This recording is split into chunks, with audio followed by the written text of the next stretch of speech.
we'll stay with this particular story and just look at some of what is the latest. You've seen the workers that were here on the show yesterday, and we did promise you a right of reply as far as the city's view is concerned. We speak to the City of Joburg's Executive Deputy Mayor and MMC for Finance, Loyiso Masuku.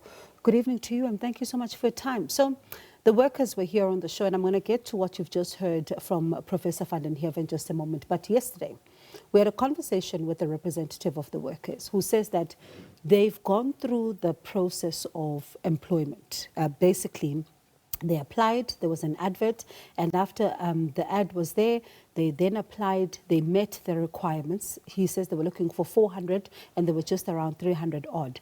They applied and their last medicals were done in December. When they were now waiting to be absorbed, they were told there's no money. Is that the case? And if it is, why did that happen? Good evening, Bongiwe, and to the viewers. Thank you for having us and for this opportunity. Firstly, let me apologize to residents of Johannesburg for the waste collection disruptions and interruptions that they have faced in the past few weeks. It's an inconvenience that we sincerely apologize for.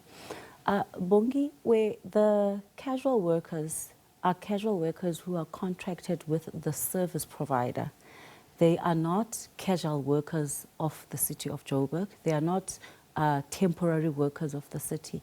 The City of Johannesburg, through our waste management entity, Pikitup, we have service level agreements with the contracted service provider, and then the contracted service provider then employs on their own conditions where the city is not involved. The city did advertise, a public advertisement. When you advertise, it's a public advert for any eligible resident who would then go and qualify for a position. And there is no condition that says because you are a casual worker for an existing company, it is automatic that you would be absorbed. And I think the word absorbed is where the challenge comes in, because then that's the word that creates that expectation. If you are applying for a job and you are shortlisted, you have to go for vetting, you have to go for checks and medics, but until such time that the recruitment process is completed, which when you say a recruitment process is completed, you are called in, you are met by HR, you sign particular documents, and that did not happen. Where we wanted to make sure that we improve internal capacity as a city, we then said, okay, we understand that there may be those who would have been working for a long time in these particular companies, and those would then have to be considered, but it will show in your CV, remember, because your curriculum vitae then gives us the level of experience and it will indicate. So I think we need to then correct that first aspect. And secondly, on the issue of... they say, pardon me before you continue, they say they were promised. They say someone told them that you are now going to receive appointment letters. And, you know, when we speak with management, Bongiwe, one of the things that I've even said to some of the representatives, you need to tell us who did that, because that is firstly illegal. Who did that at management level? Do you have any names you can give us, any form of evidence? Because we want to institute consequence management on those people at management who created an expectation to almost 380 people who were doing their job with the service provider. And that's where we have to clean the system, because you can't have individuals who then create false hope. We don't know, maybe some people, there are allegations that we need to investigate of some casuals who allege that they gave some certain fees to some people. And those are the issues I've said to them, give us names so that we can act as the City of Johannesburg. So what's the latest now as things stand? Bongiwe, we've got 12 depots. I can confirm that 11 of them are operational. We are working hard to clear the backlog. Our process of clearing the backlog includes now that we're going to have teams working overnight today and tomorrow and Sunday. Even myself with management and councillors, we will be on the ground continuously tomorrow. We were already on the ground with councillors and some NGOs who assisted, and I must thank with those NGOs. As early as Tuesday, we were out in Marlborough, we moved to Randburg, because we have to clear the backlog, and then we can then get back to our first schedule on Monday, so that we are able to clear. And I must say that Waterval also was a problem, which is your side of Sophia Town, Rhodopoort on Deckers, and we've started clearing the backlog. And we are working hard to make sure that we restore, because this is becoming a health hazard as well. It's a health hazard, and Bongiwe, there are residents who are paying, their tariffs have kicked in, they are paying, and it's wrong that they are inconvenienced because of certain officials who made false hope. And that's why we have to institute consequence management. So because it's not the fault of the casual workers, how are you not going to navigate this terrain? Because it's not their fault that they say they were promised, and they have this expectation, which to any person would be a real expectation. And right now they're holding out, saying that they're not coming back because this is what they want. So how do you navigate them now?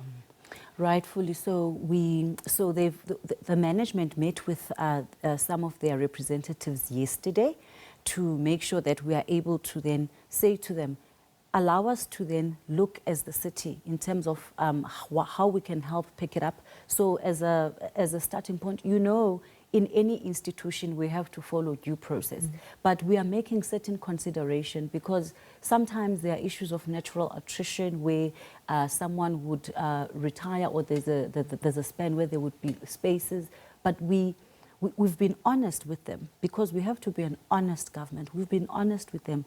We are not in a position to absorb 380 odd people in the immediate. And the expectation, Bongiwe, is understood. All of us, we want certainty in life. Yeah. You would want to have a medical aid, you would want to have a pension fund, and you would want security of your livelihood. And that is why we're looking at these options. And when management met with them, they agreed that they would have a follow-up. And those talks are assisting, because now casual workers out of our depots are back. We just, as I said, we need to catch up and open Avalon. Avalon, I was there this morning, spoke to those casual workers and their representatives, because we can't address them. And out of the 380, Avalon, we're sitting at 47 of them. And then in Waterval, it's just around 20. So we've managed to speak and contain, and then tomorrow we continue the engagement so that the city can get back to normality, so that we can deal with the actual service that we must do, the normal round collection of the refuse. You speak about the city getting to normality. There's an article by the Daily Investor, which I want to just read some of it. It says the city of Joburg is facing a financial collapse as municipal officials facilitate looting by criminal syndicates, and gross incompetence sees ratepayers' money wasted. And it also continues to say South Africa's economic hub is experiencing a related collapse in service delivery and rapid deterioration of its infrastructure. The city's financial mismanagement has led it to consistently overspend on salaries and to avoid investment in infrastructure and service delivery. You are tasked with the city's purse. How are you reacting to some of what's written here?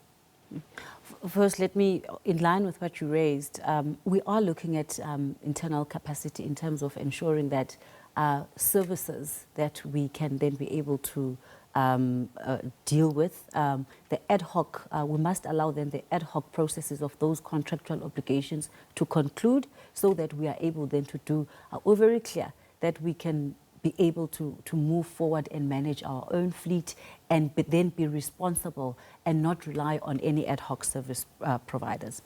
We are on a positive trajectory, Bongiwe. We have managed, on average since May, our collection has increased. We're averaging 88.8%.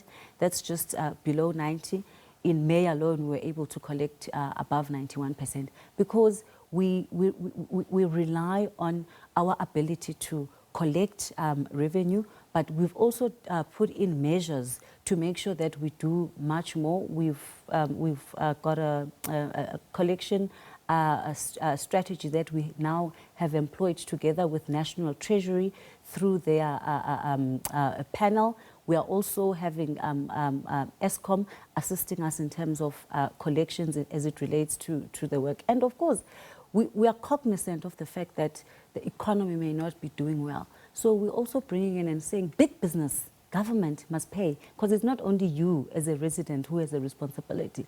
The debt that we are owed by big business, the debt that we are owed by the shopping complexes, the malls, we are being deliberate, we are walking the floor, we are going there, and we have to take stringent measures, and that includes cutting them off, as well as then making sure that they, and if you can't pay, come in, so that at least we know, then our projections are better, and then we're able to know that this is how we're going to, in terms of ring fence and work in terms of our revenue. We're doing better, and I think we can see changes. We've been able to pay Eskom, we've been able to pay Rand Water, and we want to keep up to date with our current accounts. You owe me a conversation about the city and just its finances, so that's me hinting to say you're coming back. But before I let you go, there's been a proclamation of the date. We now, the election timetable is in motion. Yes. Wear your other hat of the ANC. And just tell us how things are going on the campaign trail, because whether we like it or not, we may not have, the official word at times that comes out to say we are campaigning, but it is now the road to the 4th. Let's talk about how it's been. We're coming from voter registration. The first one would have been in June, and the second one was now on the 1st and 2nd August. And we want to appreciate the work that our volunteers have done across the length and breadth of Johannesburg.